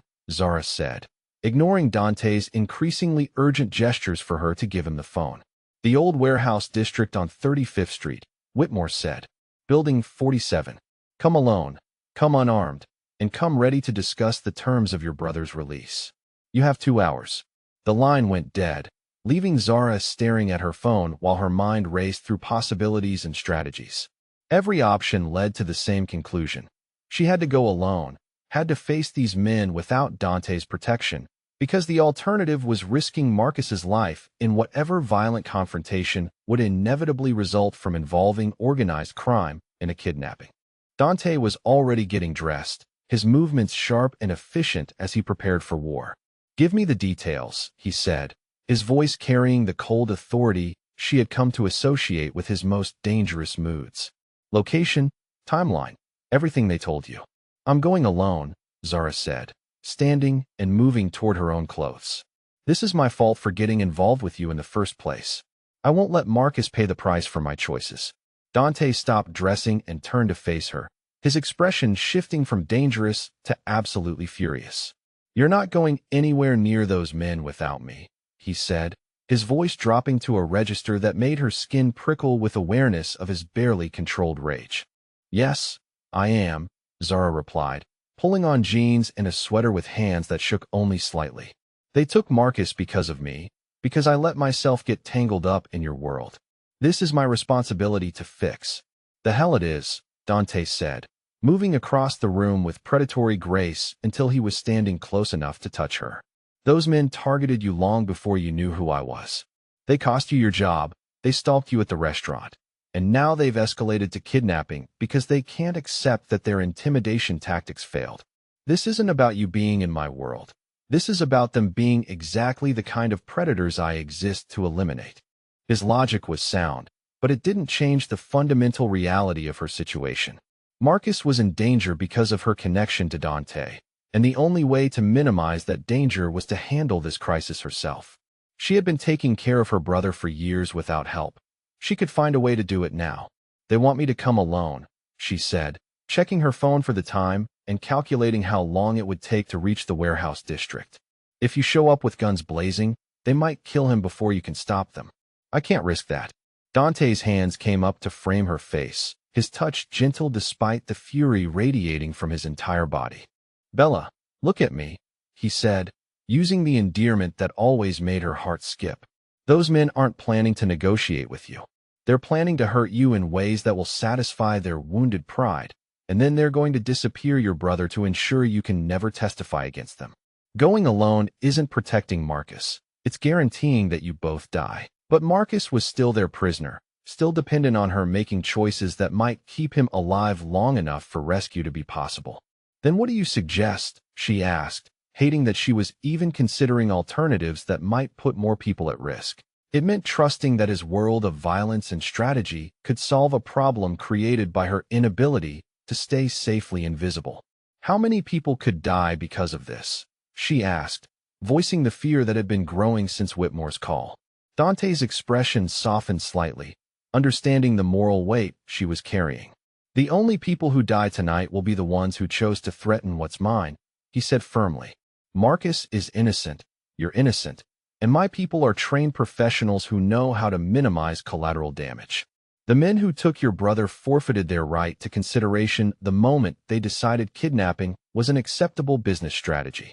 40 minutes later, Zara was driving toward the warehouse district wearing a wire so small she could barely feel it and carrying a tracking device that would allow Dante's team to locate her within 5 feet. Her car had been equipped with GPS monitoring, and she knew that at least a dozen armed men were already moving into position around Building 47. Despite the backup, she had never felt more alone or more terrified. Every block that brought her closer to the meeting location made her more aware of how completely her life had changed in just a few weeks.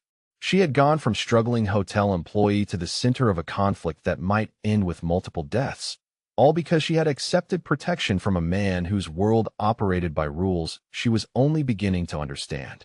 Building 47 was exactly what she had expected. A hulking structure of rusted metal and broken windows that had been abandoned when manufacturing moved overseas.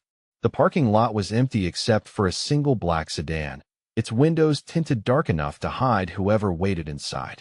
Zara parked 50 feet away and sat for a moment, trying to calm her racing heart and prepare herself for whatever was about to happen. Through her earpiece, she could hear the quiet voices of Dante's team confirming positions and establishing sight lines. The knowledge that professional help was nearby provided some comfort, but it couldn't eliminate the fear that these next few minutes might determine whether Marcus lived or died. She walked toward the building entrance, her footsteps echoing in the empty lot like gunshots. The door opened before she reached it, revealing Crawford with a pistol held casually at his side and a smile that suggested he was enjoying this reversal of their previous power dynamic. "Ms. Williams," he said with mock courtesy. "So good of you to accept our invitation. I trust you didn't have any trouble finding the location." "Where's Marcus?" Zara demanded, refusing to be drawn into whatever psychological game he was attempting to play. "Safe and sound," Crawford replied, gesturing for her to enter the building. "As long as you continue to be reasonable about our discussion, he'll remain that way." The warehouse interior was dimly lit by industrial lighting that cast harsh shadows across empty space, broken only by concrete pillars and abandoned machinery. The other 3 men waited in the center of the space, standing around a metal chair that was clearly intended for her. The staging was deliberately theatrical, designed to emphasize her isolation and vulnerability. Mitchell held up a device that she recognized as a signal detector, sweeping it over her body with obvious satisfaction when it began beeping near her jacket. Well, he said, holding out his hand. "Electronic devices weren't part of our agreement, sweetheart." Zara reluctantly removed the wire and tracking device, knowing that doing so would blind Dante's team to whatever happened next, but having no choice if she wanted to see Marcus. The men were clearly experienced enough to expect surveillance attempts, which suggested this wasn't their first kidnapping. "Much better," Whitmore said, settling into a chair position to face hers while his companions arranged themselves in a loose circle around her. "Now we can have an honest conversation about your future and your brother's continued well-being." For the next 20 minutes, the men outlined their terms with the casual efficiency of people conducting routine business. They wanted her to disappear from Chicago completely, to break all contact with Dante Romano, and to never speak about their previous encounters to anyone. In exchange, Marcus would be released unharmed and left alone. The demands were reasonable on the surface, but Zara recognized them for what they really were, a way to isolate her before implementing whatever revenge they actually had planned. Men who had gone to the trouble of kidnapping her brother weren't going to simply let them both walk away after getting a promise of silence. "And if I refuse?" she asked, though she already knew the answer. Stephen smiled coldly. "Then your brother's medical condition becomes much more acute than his doctors have been managing," he said. "And you disappear anyway, just not in a way that leaves room for future complications." The threat was explicit enough to make her stomach clench with terror, but it also confirmed what Dante had predicted. These men had never intended to negotiate in good faith. They wanted her compliance long enough to ensure she couldn't resist whatever they planned to do next. As you can see, your brother is receiving excellent care, Whitmore said with satisfaction. Whether that continues depends entirely on your willingness to be reasonable about our requirements. The video convinced Zara that Marcus was alive, but it also showed her that he was being held in a location with medical equipment, which meant the kidnappers had resources and planning capabilities she hadn't expected. These weren't desperate men making impulsive decisions. They were executing a strategy they had developed specifically to force her compliance. "What guarantee do I have that you'll honor your agreement?" she asked, still stalling while trying to identify anything in the background of Marcus's video that might help locate him. Mitchell laughed harshly. "You have the word of 4 successful businessmen," he said. "Our reputation for honoring agreements is well established in Chicago's business community." The irony of men who had kidnapped a teenager talking about their reputations for honoring agreements would have been funny under different circumstances. Now it just confirmed that they had no intention of letting either her or Marcus survive this encounter. "I need time to consider your offer," Zara said, hoping to stretch the conversation long enough for rescue to arrive. "I'm afraid time is a luxury we can't provide," Whitmore replied, standing and moving toward her with obvious intent. "You see, the longer this situation continues, the more risk there is of outside interference. We need your decision now." Before she could respond, the warehouse lights went out completely, plunging the space into darkness broken only by emergency lighting that created more shadows than illumination. Around her, she heard the men curse and scramble for weapons, their careful staging disrupted by whoever had cut the power. Gunfire erupted from multiple directions as Dante's team moved into the building through entrances Zara hadn't even noticed. The sound was deafening in the enclosed space, muzzle flashes creating strobing light that turned the warehouse into a nightmare landscape of movement and violence. Zara dropped to the ground and crawled toward the nearest concrete pillar, trying to make herself as small a target as possible while chaos exploded around her. She could hear Dante's voice shouting orders, could see figures in tactical gear moving with professional precision through the maze of machinery and shadows. The firefight lasted less than 5 minutes, but it felt like hours before silence fell and emergency lighting revealed the aftermath. 3 of the 4 kidnappers lay motionless on the warehouse floor. Only Crawford remained alive, wounded but conscious and being secured by 2 of Dante's men. Dante himself appeared through the smoke like an avenging angel, his expensive suit replaced by tactical gear that emphasized the dangerous reality of his world. When he saw Zara huddled behind the pillar, relief and fury warred across his face as he moved to help her to her feet. "Are you hurt?" he asked, his hands moving over her body with urgent care, checking for injuries she might not have noticed yet. "I'm fine," Zara said, though her voice was shaky with adrenaline and terror. "But Marcus, they have him at some kind of medical facility. We have to find him." "Already handled," Dante replied, his arms settling around her waist with protective possessiveness. "My people located him 20 minutes ago. He's safe and being transported to University Hospital for evaluation. The men holding him are no longer a concern." The relief that flooded through her at those words was so intense it made her knees weak. Marcus was safe. The immediate threat was over, and somehow they had both survived the nightmare these men had created. But as the adrenaline began to fade, other realizations started to intrude. "People died tonight because of me," she said quietly, looking at the bodies of men who had been alive and breathing just minutes earlier. Dante's arm tightened around her, his voice gentle but absolutely firm. "People died tonight because they chose to kidnap an innocent teenager and threaten the woman I love," he corrected. "Every death here was the direct result of choices they made, consequences they earned through their own actions." The declaration of love should have been the most important part of his statement, but Zara found herself fixated on the violence that surrounded them. This was Dante's world, the reality of protection that came with methods she had only begun to understand. Being with him meant accepting that problems were solved through force when necessary, that threats were eliminated permanently rather than managed. Over the next several hours, as they dealt with police and federal investigators, and the complex process of explaining a kidnapping and rescue operation without revealing details that would expose Dante's organization, Zara began to understand the full scope of what her protection had cost. The four businessmen had been part of a larger network of corrupt officials and criminal enterprises that Dante's investigation had uncovered. Their elimination would prevent future attacks not just on her, but on other vulnerable people these men might have targeted. The violence was surgical and purposeful, not random or excessive. But knowing the logic behind the deaths didn't make the reality easier to accept. When they finally returned to Dante's apartment in the early hours of morning, Zara felt exhausted in ways that went beyond physical fatigue. "I keep thinking about what would have happened if you hadn't found me," she said as they stood in his bedroom, both still wearing clothes that smelled like gunpowder and fear. "You don't have to think about that," Dante replied, moving closer until he could frame her face with gentle hands.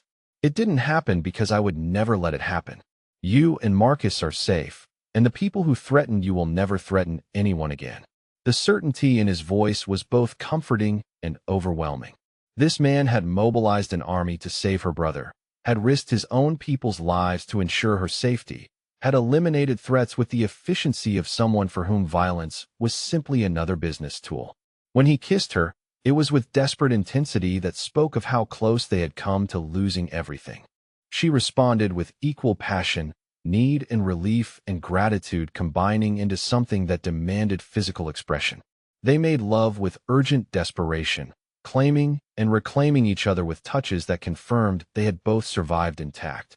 When Dante whispered possessive words against her throat, when he demanded her promise that she would never try to handle threats alone again, Zara gave him everything he asked for and more. "You're mine," he said against her lips as their bodies moved together with frantic need. "Mine to protect, mine to cherish, mine to keep safe from anything that would harm you." "Yours," Zara agreed. The word of vow and a surrender and a claim all at once. "Completely yours." In the aftermath, as they lay tangled together in his expensive sheets, Zara understood that the night's events had fundamentally changed their relationship. She had seen the full reality of his world and chosen to stay anyway. He had proven that his promises of protection were backed by capabilities most people couldn't imagine. The four men who had started this crisis were dead, but their elimination had created new realities that would shape every aspect of her future. She was no longer just under Dante's protection. She was part of his world completely, with all the security and danger that entailed. As sleep finally claimed her in the circle of his arms, Zara's last conscious thought was that some prices were worth paying, especially when they bought safety for the people you loved in partnership with a man powerful enough to make forever feel possible. The systematic dismantling of the network that had threatened Zara and Marcus took exactly 72 hours, executed with the kind of professional efficiency that left no loose ends or future complications. Dante's organization moved through Chicago's corrupt business circles like a surgical blade, cutting out the cancer while leaving healthy tissue intact. Richard Whitmore's law firm collapsed under federal investigation when evidence of money laundering and client fund misappropriation mysteriously appeared on the desks of the appropriate authorities. James Crawford's construction company lost every major city contract when recordings of his attempts to bribe officials found their way to local news outlets. Thomas Mitchell discovered that his family's trust fund had been frozen pending investigation into tax fraud, while Bradley Stevens watched his financial advisory firm lose every major client in a single week. None of the men would face criminal charges for Marcus's kidnapping because none of them had survived to stand trial. But their professional and financial destruction served as a message to anyone else who might consider targeting people under Romano protection. The consequences would be swift, complete, and permanent. Zara learned about these developments through careful conversations with Dante, who explained each resolution with the matter-of-fact tone of someone reporting routine business activities. The moral implications that might have troubled her weeks earlier seemed less important now than the simple reality that the people who had threatened her family would never threaten anyone again. Marcus recovered from his ordeal with surprising resilience, aided by the excellent medical care Dante had arranged and the knowledge that his sister had powerful protection. What surprised everyone was how quickly he bonded with Dante himself, treating the man who had saved his life with the kind of respect and affection usually reserved for family. The three of them fell into comfortable routines that felt remarkably natural. Marcus would spend afternoons at the restaurant, ostensibly doing homework, but mostly absorbing everything about how the business operated. Dante treated him like the younger brother he had never had, patient with questions and generous with guidance about everything from college planning to career possibilities. On quiet evenings, Zara would watch the two most important men in her life discuss Marcus's physical therapy progress or debate the merits of different universities, and feel a contentment she had never experienced before. This was what family was supposed to feel like: protective, supportive, secure in ways that had nothing to do with blood relation and everything to do with chosen loyalty. 3 weeks after the warehouse incident, as spring began to warm Chicago's streets and life settled into patterns that felt sustainable rather than desperate, Zara realized she was no longer afraid. The chronic anxiety that had shadowed her for years, the constant calculation of what she could afford and what might go wrong, had disappeared so gradually she hadn't noticed its absence until it was gone. She was standing in Rosario's kitchen during the dinner prep, reviewing inventory reports and coordinating with the chef about evening specials, when the realization hit her with startling clarity. She was happy. Not just content or grateful, but genuinely happy in ways that had nothing to do with mere survival and everything to do with building something meaningful. The restaurant had become truly hers in ways that went beyond employment. The staff looked to her for leadership and trusted her judgment. Regular customers greeted her by name and asked about her brother's recovery. She had created systems and procedures that improved operations while maintaining the warm atmosphere that made Rosario special. More importantly, she had found her place in Dante's world without losing herself in the process. She understood the dangerous realities of his business without being directly involved in them. She benefited from his protection while maintaining her own identity and goals.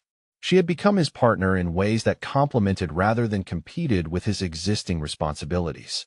The proposal came exactly 6 weeks after Marcus's rescue, on a quiet Tuesday evening when the restaurant was closed for maintenance. Zara had stayed late to review scheduling for the following week, sitting in the office that had become as familiar to her as her own apartment. She was absorbed in staff rotation charts when Dante appeared in the doorway, his expression unusually serious. "Walk with me," he said, extending his hand in invitation. She followed him through the empty restaurant, noting that the lighting had been adjusted to create a warm, intimate atmosphere despite the closed status. Candles flickered on several tables, and soft music played from speakers that were usually reserved for busy dinner service.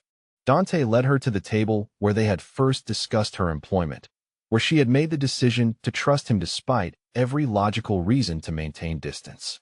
He pulled out her chair with old-fashioned courtesy, then sat across from her in the same position they had occupied that first day. "Do you remember what I told you when I offered you this job?" he asked, his green-gray eyes holding hers with an intensity that made her pulse quicken. "You said character and integrity couldn't be taught," Zara replied, remembering the conversation that had changed the trajectory of her entire life. That everything else was just training and experience. "What I didn't tell you that day was that I was already half in love with you," Dante said, his voice gentle but absolutely certain. "Watching you stand up to those men at the hotel, seeing your courage when they tried to break you, recognizing the strength it took to sacrifice your own dreams for your brother's welfare. I knew I wanted you in my life before I even understood what that would mean." The admission sent warmth cascading through her chest, but she sensed there was more coming. Dante reached into his jacket pocket and withdrew a small velvet box, setting it on the table between them with deliberate ceremony. "You've seen the worst parts of my world and chosen to stay anyway," he continued. "You've protected my people, earned their respect, and made this restaurant into something better than it was before you arrived. You've made my life better in ways I didn't know were possible." He opened the box to reveal a ring that took her breath away, a classic solitaire diamond surrounded by smaller stones that caught the candlelight and threw rainbows across the white tablecloth. It was elegant and timeless, the kind of ring that would look as beautiful in 50 years as it did at this moment. "Marry me," Dante said simply. "Be my wife, my partner, my family. Let me spend the rest of my life protecting you and cherishing you and proving that you made the right choice when you decided to trust me." The proposal was perfect in its simplicity, delivered without grand gestures or elaborate speeches, but with the quiet certainty of a man who knew exactly what he wanted and was confident enough to ask for it directly. Zara felt tears gather in her eyes, not from sadness, but from the overwhelming reality that she was about to commit to a future that surpassed every dream she had ever allowed herself to have. Yes, she whispered, then said it again more strongly. Yes, absolutely yes. Dante slipped the ring onto her finger with hands that were perfectly steady, then pulled her around the table and into his arms. When he kissed her, it was with the passion of a man claiming his future and the tenderness of someone who understood exactly how precious that future was. The next 3 months passed in a blur of wedding planning that somehow managed to be both elaborate and intimate. Isabella Romano took charge of most arrangements with the efficiency of a woman who had been waiting years for her son to find the right partner. The ceremony would be held at the family's estate, with reception facilities that could accommodate both Dante's extensive business associates and the more modest circle of people who comprised Zara's chosen family. Marcus would walk her down the aisle, a decision that brought tears to his eyes and made him take his role as her only family member with touching seriousness. He spent hours with Dante discussing his responsibilities, asking questions about everything from proper wedding etiquette to long-term career planning that would allow him to support himself independently. The dress was a work of art, designed by someone whose name Zara recognized from celebrity magazines and fitted with the kind of precision that transformed her into something ethereal. When she saw herself in the full ensemble for the first time, she barely recognized the confident, radiant woman looking back from the mirror. The wedding day itself was perfect in ways that seemed almost too good to be true. September weather cooperated with clear skies and gentle warmth. The estate gardens provided a stunning backdrop for photographs. The ceremony proceeded without complications, from the string quartet's processional music to the minister's carefully crafted words about love, commitment, and the courage required to build lasting partnerships. When Dante first saw her walking toward him in her wedding dress, his expression shifted into something so tender and possessive that she felt her heart skip. He was magnificent in his tailored tuxedo, but it was the way he looked at her, like she was everything he had ever wanted and never expected to find, that made her feel truly beautiful. Their vows were traditional but personalized, speaking about protection and partnership and the kind of love that grew stronger when tested by adversity. When Dante promised to keep her safe for the rest of their lives, his voice carried the weight of absolute conviction. When Zara promised to stand by his side regardless of whatever challenges their future might bring, she meant every word. "You may kiss your bride," the minister said, and Dante stepped forward to claim the privilege with a kiss that was both chaste enough for their audience and passionate enough to leave no doubt about his feelings. The reception was a celebration that brought together two very different worlds in surprising harmony. Zara's former co-workers from the hotel mingled with members of Chicago's most exclusive social circles. Marcus charmed elderly Italian women who insisted on teaching him family recipes. Business associates who normally conducted conversations in coded language relaxed enough to tell embarrassing stories about Dante's younger years. During their first dance, as they moved together to music that spoke about forever and always, Dante leaned down to whisper in her ear. "No regrets, Mrs. Romano?" he asked, using her new name for the first time. "None whatsoever, Mr. Romano," Zara replied, testing how it felt to be claimed so completely and finding she loved everything about it. As the evening wound down and guests began to depart, Zara found herself standing with Marcus on the estate's terrace, both of them still dressed in their wedding finery and marveling at how completely their lives had changed. "Are you happy?" Marcus asked, his question serious despite the champagne-influenced smile on his face. "Happier than I ever imagined possible," Zara replied honestly. "What about you? Are you okay with all this, with the way everything has changed?" Marcus looked through the French doors toward the reception where Dante was saying goodbye to elderly relatives with obvious affection and genuine respect. "He's good for you," he said finally. "And he's good for me too. I've never had a big brother before, but I think I'm going to like it." The simple acceptance in his voice was the final piece Zara needed to feel completely at peace with her choices. Marcus approved. Isabella had welcomed her wholeheartedly, and most importantly, she had found a partnership that felt like coming home rather than losing herself. 6 months later, as winter began to soften towards spring again, Zara stood in the same kitchen at Rosario's where she had first realized she was truly happy. But now she was reviewing expansion plans for 2 additional locations, coordinating with architects about design specifications that would maintain the restaurant's intimate atmosphere while accommodating larger capacities. Her hand rested unconsciously on her still flat stomach, where a baby was growing who would inherit the best of both their worlds: Dante's strength and protection, her determination and practical intelligence, and the kind of family security that would allow dreams to flourish without fear. Marcus had enrolled at Northwestern University with a full scholarship that Dante had quietly arranged, studying business administration and spending weekends learning advanced restaurant operations. His medical condition was completely controlled now, managed by specialists who treated him like family rather than just another patient. The expansion plans represented more than business growth. They were proof of the lasting success they had built together. Each new location would provide employment for people who needed opportunities, would contribute to neighborhoods that could benefit from economic development, would extend the Romano family's positive influence throughout the city. From her position at the prep counter, Zara could see Dante in his office, discussing something serious with Marco, while reviewing documents that probably involved business interests she would never need to understand. Even after months of marriage, watching him work still made her pulse quicken. He commanded respect and loyalty through competence rather than fear, building organizations that served their communities while protecting their own. Her phone buzzed with a text from a number she didn't recognize, and for a moment, old anxieties tried to resurface. But when she read the message, she found herself smiling at evidence of how thoroughly their world had changed. The text was from Patricia Whitfield, the socialite who had tried to humiliate her at the charity gala months earlier. The message was an invitation to join the board of Chicago Children's Hospital, a position that would allow her to contribute to causes she cared about while establishing her own identity within the city's philanthropic circles. A year ago, she would have been invisible to someone like Patricia.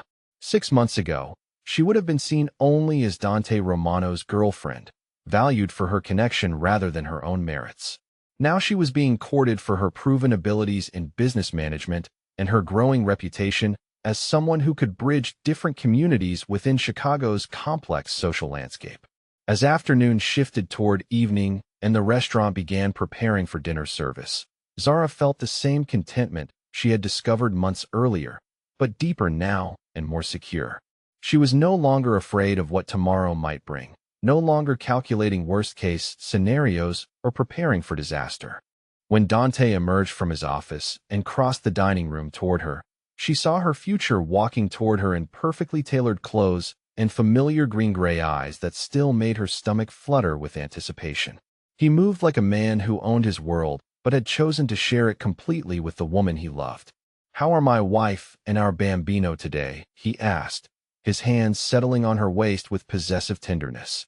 "Happy, healthy, and planning to expand your restaurant empire," Zara replied, showing him the architectural sketches she had been reviewing. "Our restaurant empire," Dante corrected, his voice warm with pride and affection. "Everything I build, everything I protect, everything I am belongs to both of you now." The declaration was both romantic and practical, acknowledging that their partnership extended beyond emotional connection into genuine shared responsibility for their family's future. When he kissed her there in the dining room, where their professional relationship had first developed into something deeper, Zara tasted promises about protection and prosperity and the kind of love that grew stronger with time. Have you ever wondered what your life might have been like if you hadn't been brave enough to stand up for yourself when people tried to knock you down? As evening service began and the restaurant filled with the warm sounds of conversation and laughter, Zara reflected on the journey that had brought her from invisible hotel employee to respected business owner and beloved wife.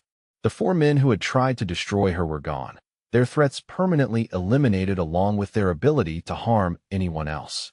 Marcus was thriving in ways that exceeded every hope she had held for his future. She was building a career that challenged her abilities while contributing to her community. Most importantly, she had found a partnership that made every dream feel achievable. When she looked across the dining room and saw Dante managing his domain with quiet authority, when she felt the new life growing beneath her heart, when she watched Marcus arrive for his weekend shift with the confidence of a young man who knew he was valued and protected, Zara understood that courage had been rewarded in ways she could never have imagined. Some risks were worth taking, especially when they led to the kind of life where safety and love existed in the same space, where protection meant partnership rather than limitation, where forever felt not just possible, but inevitable. As the restaurant filled with the evening crowd and Chicago's lights began to twinkle beyond the windows, Zara Romano settled into her role as wife, business partner, and soon-to-be mother with the quiet satisfaction of someone who had found exactly where she belonged. The invisible hotel, Maid, had become the protected and cherished center of a powerful man's world, and both of them were better for the transformation. In the end, the greatest victory wasn't just surviving the threats that had been ranged against them, but building something beautiful and lasting from the ashes of what had tried to destroy them. Love had won, family had prevailed, and the future stretched ahead bright with possibilities that no one would ever be powerful enough to take away.